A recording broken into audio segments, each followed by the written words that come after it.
Business Club de France, le magazine des entreprises qui font bouger la France. Michel Picot sur BFM Business. La COP 21, elle débute à Paris, la grande conférence mondiale sur le climat. Et nous nous sommes dit qu'à cette occasion, il serait intéressant de voir comment des gestes a priori simples pourraient aussi changer les choses et faire du bien à notre climat. En recyclant par exemple certains déchets.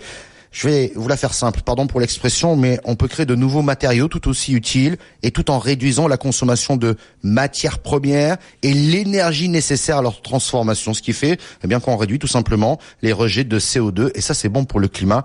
Mais je pense que notre invité va certainement mieux vous expliquer les enjeux. Benoît Paget, bonjour. Bonjour, merci de m'accueillir. Je vous en prie, vous êtes le président et cofondateur de Cannibal qui recycle des emballages boissons type canettes, bouteilles, plastiques et gobelets consommés hors domicile. C'est bien ça. C'est ça, absolument. En fait, on fait plus que les recycler, on les utilise pour essayer de faire de la pédagogie. Ouais, alors on va peut-être commencer par le début, puis après vous corrigerez parce que j'ai fait quelque chose d'un peu rapide vis-à-vis du CO2. J'entends bien, mais vous allez me le corriger. Mais on va bien pour qu'on comprenne bien ce que vous faites. Commençons par la collecte. Comment procédez-vous? Vous installez en premier temps des bornes de collecte, j'ai presque envie de dire intelligentes et sympathiques.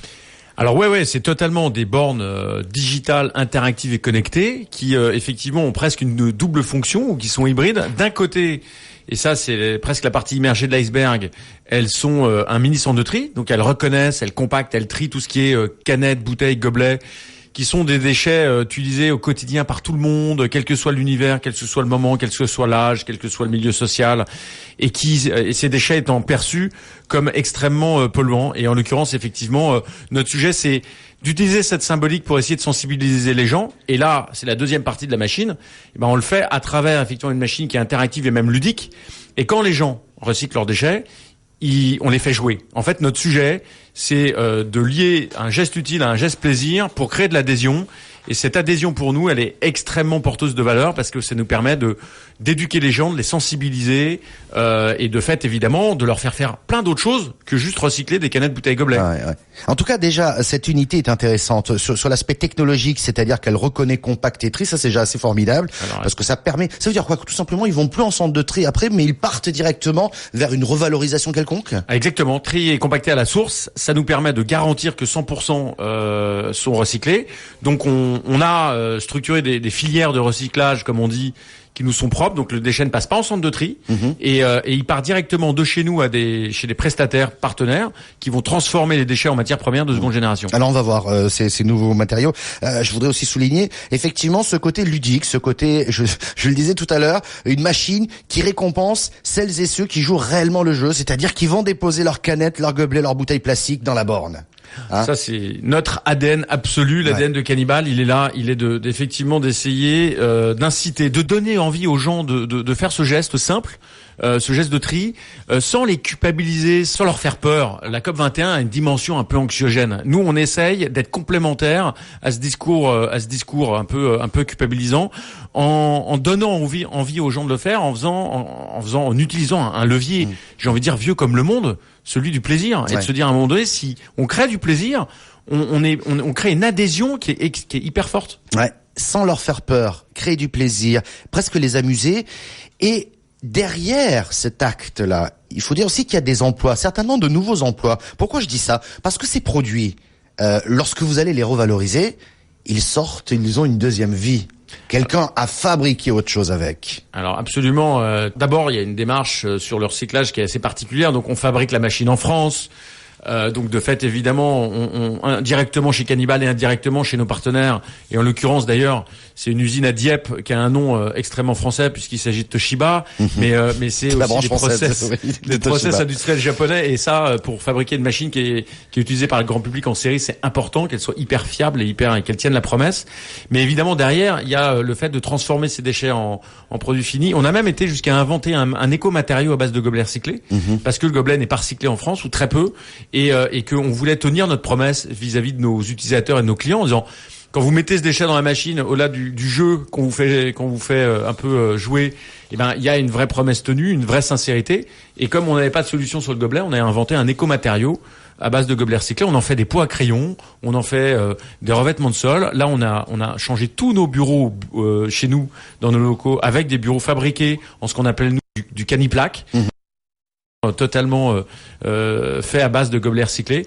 Et on est effectivement dans cette logique où on fait travailler des gens qui travaillaient peut-être pas hier sur ces sujets-là. Exactement. Ce qui veut dire que demain, le Caniplaque pourrait être un matériau qu'on pourrait retrouver dans, j'en sais rien, les magasins de bricolage ou les choses comme ça. Ça pourrait être un débouché supplémentaire. Ah mais bien sûr, et bien sûr. Il y a aujourd'hui 5 milliards de gobelets consommés en France tous les ans. Donc ça représente 20 000 tonnes de matière. Alors je dis pas qu'on récupérera demain 100% de ces 20 000 tonnes, mais en tout cas si on en récupère ne serait-ce qu'une petite partie et qu'on peut fabriquer des produits distribués dans des grands réseaux et achetés par tout le monde, mais tant mieux. Et en plus, je trouve qu'il y a une valeur très très pédagogique à avoir des produits qui sont visiblement issus de déchets comme ça, comme le gobelet, qui sont très quotidiens, parce que les gens de fait se disent ok, mon geste a été utile, ça n'a pas servi à rien, c'est devenu un produit fini, ça se voit, et je suis content effectivement d'avoir ça sur mon bureau ou sous mon bureau ou sous mes pieds. Aujourd'hui, le business model de Cannibal, il est basé sur la location de ces machines. Pas encore sur la Caniplaque, qui pourra peut-être devenir un revenu de complément, mais c'est pas encore un business à part entière, celui-là. Exactement. Ça sera, nous, le traitement du déchet en tant que tel et la transformation de matière sera toujours un revenu complémentaire. Notre business model repose sur effectivement un service à forte valeur ajoutée qui est proposé à travers cette machine. Et en fait, la machine, le déchet nous permet finalement de créer un contact avec un consommateur, un utilisateur, un voyageur. Et ce contact, on va essayer évidemment d'en faire, grâce à l'adhésion qui génère, d'en faire autre chose. Et alors ça va être évidemment faire jouer les gens, mais pourquoi faire? Pour leur faire passer les bons messages, pour les éduquer, pourquoi pas pour les interroger. La machine permet de faire ça, de dire bah tiens, est-ce que vous seriez pour ou contre le fait de mettre en place une flotte d'autopartage dans votre entreprise en véhicule électrique? Donc ça permet de collecter de la data, ça permet d'interroger les gens, ça devient un vrai outil d'étude tout en impliquant. Et ça c'est une vraie dimension aussi. C'est que dans cette dimension RSE, les gens aujourd'hui ont besoin de s'impliquer, surtout quand ils sont en dehors de chez eux. Quand on est chez nous, on paye les factures, on fait attention. Quand on n'est plus chez nous, on fait moins attention. Le sujet, c'est de leur proposer des solutions simples, alors qu'ils ont besoin d'avoir le sentiment qu'ils peuvent faire des choses mieux et meilleures tous les jours. Et ça, c'est un peu notre démarche, c'est d'essayer de faciliter les choses. Alors, la machine est louée. Elle est louée à nos clients, absolument. Inclus dans une offre globale qui vaut bon an, mal an, 500 € par mois. D'accord. On va revenir un instant sur cette gestion des déchets. Vous allez peut-être me corriger par rapport à mon introduction. Je disais que le recyclage permet de réduire le rejet de CO2, de contribuer ainsi au climat en étant au cœur de la COP 21. Je l'expliquais un peu trop rapidement, mais ça a du sens quand je dis ça. Ah bah de toute façon, il y a pour moi un sens qui sont que nos déchets d'aujourd'hui sont un peu nos ressources de demain et que plus évidemment on les recycle et moins on utilise de matières premières et moins on puise dans nos ressources naturelles. Donc ça c'est clair que là-dessus il n'y a pas de sujet. Moi, j'aime bien parler d'empreinte environnementale plutôt d'empreinte carbone, parce que mine de rien, l'empreinte carbone, c'est effectivement très lié au rejet de CO2. C'est important. L'empreinte environnementale est quelque chose de plus large.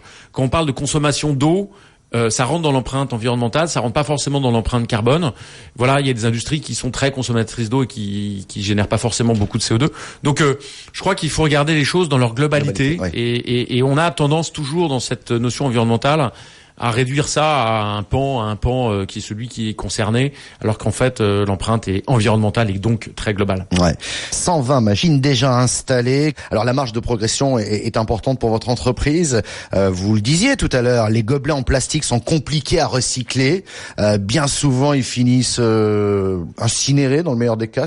Probablement incinérés, enfouis. En fait, ils sont très compliqués à trier parce qu'ils sont très légers. C'est surtout ça. L'enjeu donc est de taille. Alors j'imagine que vous avez envie de progresser. Pour cela, vous avez levé des fonds. En octobre dernier, 2 millions d'euros. Pourquoi faire précisément? Quelle est la feuille de route? La feuille de route, c'est évidemment d'accélérer notre déploiement. On a un objectif à très court terme qui est d'arriver à 300 machines. On espère l'atteindre d'ici fin 2016, ce qui correspond aussi à notre seuil de rentabilité. Alors, je parle de la France en tant que telle. On a aussi des ambitions à l'international. C'est un concept qui génère énormément d'adhésion. On a quasiment tous les jours, en tout cas toutes les semaines, des demandes de pays étrangers qui voudraient dupliquer notre concept. Là, on discute avec pas mal de pays, par exemple avec le Brésil, avec cette notion de Jeux Olympiques l'été prochain, et donc il y a une vraie opportunité. Donc notre sujet est évidemment de se développer le plus vite possible, de déployer cette machine. Pour l'instant, 80% de nos clients sont des entreprises qui installent ça finalement à destination de leurs collaborateurs pour aller matérialiser leur engagement environnemental et les impliquer au quotidien. Mais on a évidemment demain très envie d'installer toutes ces machines dans des lieux que nous on appelle des lieux ouverts au public. Alors la gare, l'aéroport, le centre commercial, la station-service, etc. On pense que c'est évidemment important de le faire et on pense que notre outil est très adapté à ça. Donc c'est des discussions qui sont un peu plus longues parce que on parle de déploiement plus massif, mais c'est vraiment ce qu'on ambitionne. On vous écoute quand vous allez voir, je sais pas, un réseau de gares SNCF, des lieux publics comme ça. Il y a une sensibilité de la part de l'entreprise. J'irai même plus loin. Est-ce qu'il y a une sensibilité accrue aujourd'hui de la part du consommateur lui-même dans cet acte? Énorme. Je vais vous donner un chiffre qui va vous amuser. Aujourd'hui, 56% des gens considèrent que trier ses déchets tous les jours est un acte qui est plus citoyen que de voter à chaque élection. Donc ça veut bien dire que c'est extrêmement fort et porteur de valeur et que le fait d'apporter une réponse à cette attente est un acte engageant très fort et j'ai envie de dire c'est même un besoin.